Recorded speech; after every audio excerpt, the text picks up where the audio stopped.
All right, so this is pretty similar to that last example, except I want to show you one where there's a minus sign in there instead. It's very similar, but there's one little nuance that I just don't want you to make a mistake on. All right, so in order to subtract these, they got to have the same denominator. So I need to factor these denominators first. All right, on this one, they just have an x in common. That's my GCF part. Left with an x minus 2. And then on this one, looks like they have a 2 in common, so a 2 and an x minus 2. All right, so they both have an x minus 2, so I don't have to mess with that. What next? The one on the right-hand side is missing an x, so I need to multiply top and bottom by an x. And the one on the left is missing a 2. So I got to multiply top and bottom by 2.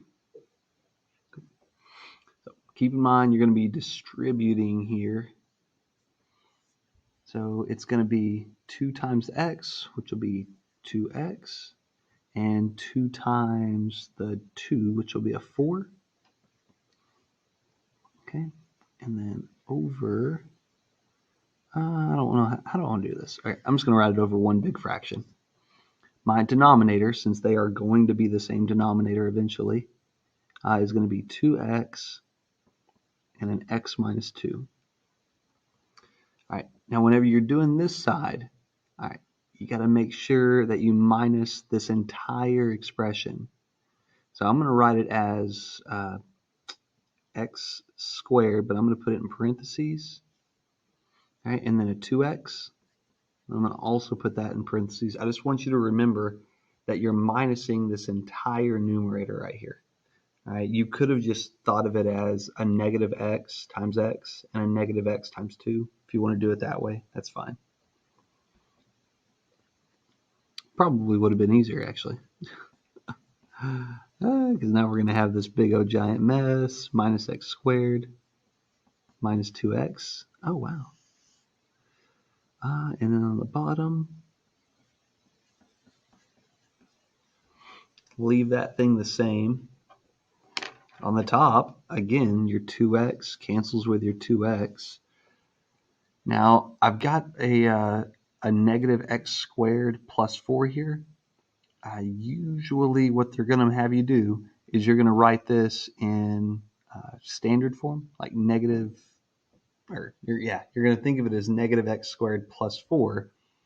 So what we need to do is we need to factor out a negative. Gosh, how do I explain this? That's 4 minus x squared, which is the same as negative x squared plus 4. But I need to factor out a negative to kind of switch the signs around. Right?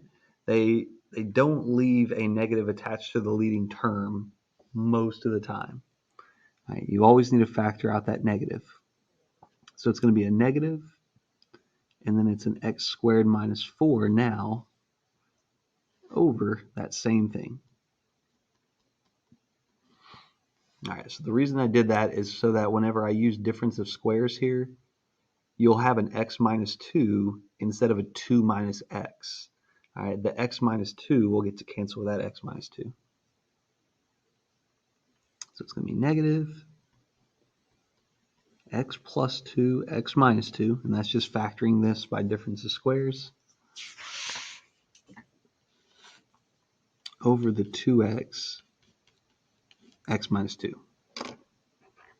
And then, of course, you cancel out your common factors.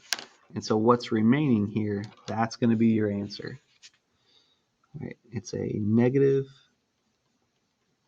x plus 2 over 2x. Cool.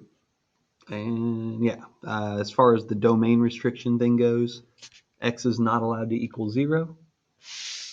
And x is not allowed to equal 2.